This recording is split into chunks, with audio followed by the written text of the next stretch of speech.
Thank you so much for watching our video.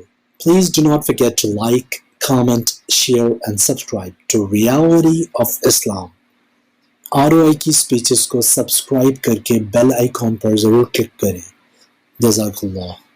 بسم اللہ الرحمن الرحیم. السلام علیکم ورحمۃ اللہ. قیامت کی چھوٹی چھوٹی نشانیوں کے متعلق حضرت علی رضی اللہ تعالیٰ عنہ کا بیان ہے کہ حضرت صلی اللہ علیہ وآلہ وسلم نے فرمایا، جب حکام ملک کی زمین کے محصول کو اپنی ذاتی دولت بنا لیں، یعنی اسے احکام شریعہ کے مطابق خرچ نہ کریں، لوگ زکوٰۃ تاوان کے طور پر ادا کریں، لوگ امانت کو مال غنیمت کی طرح اپنے اوپر حلال سمجھنے لگیں، شوہر اپنی بیوی کی ہر ناجائز بات ماننے لگیں اور والدین کی نافرمانی کریں اور برے لوگوں سے دوستی کر لیں.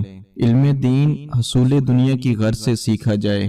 ہر قوم میں ایسے لوگ سردار بن جائیں جو ان میں سب سے زیادہ کمینے، بد اخلاق اور لالچی ہوں. انتظامات نالائق لوگوں کے سپرد کر دیے جائیں. خدا کے نافرمانوں کی عزت صرف ان کے خوف کی وجہ سے کی جائے. شراب پینا عام ہو جائے. ناچ گانے اور لہو و لعاب کے آلات عام ہو جائیں. زناکاری کی کثرت ہو.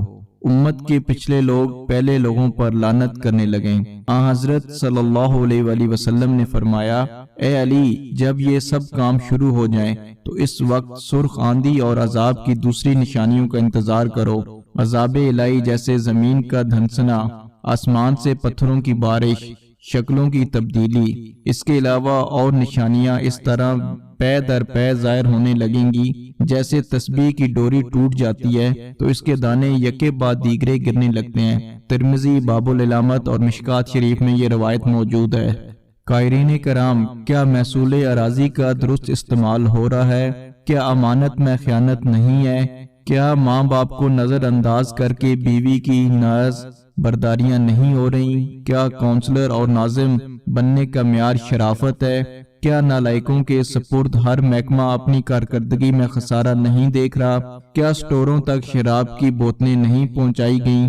کون سا گھر، دکان یا خیمہ جس میں تصویریں، ٹی وی، VCR نہیں ہے؟ نام نہاد مسلمان پہلے لوگوں، صحابہ رضی اللہ عنہم اجمعین اور ائمہ دین کو آج کا مسلمان برا بھلا نہیں کہہ رہا. تو ہم دیکھ سکتے ہیں کہ یہ جو باتیں اس حدیث میں بیان ہوئی ہیں اور جو نشانیاں اس حدیث میں بیان کی گئی ہیں وہ تقریباً پوری ہو چکی ہیں. اللہ سبحانہ و تعالی ہمیں صحیح سمجھنے کی توفیق عطا فرمائے اور ان پہ عمل کرنے والا بنا دے. اس کے علاوہ YouTube کے اوپر بہت سارے ایسے چینلز ہیں جن کے اوپر من گھڑت چیزیں پوسٹ کی جاتی ہیں اور ان کو حدیث بنا کے لوگوں کے سامنے بیان کیا جاتا ہے. ایسے ہی بہت ساری ایسی نشانیاں ہیں جو کہ علامات قیامت میں نہیں ہیں، لیکن پھر بھی اس کے باوجود بھی ان تمام چیزوں کو علامات قیامت بنا کے لوگوں کے سامنے بیان کیا جاتا ہے. اس لیے ہمیں چاہیے کہ ہم صرف مستند چیزوں کی طرف جائیں، انہی کو سنیں اور انہی کو لوگوں تک پہنچائیں. کیونکہ اگر کوئی ایسی حدیث جو کہ آپ صلی اللہ علیہ وآلہ وسلم کی حدیث مبارکہ نہیں ہے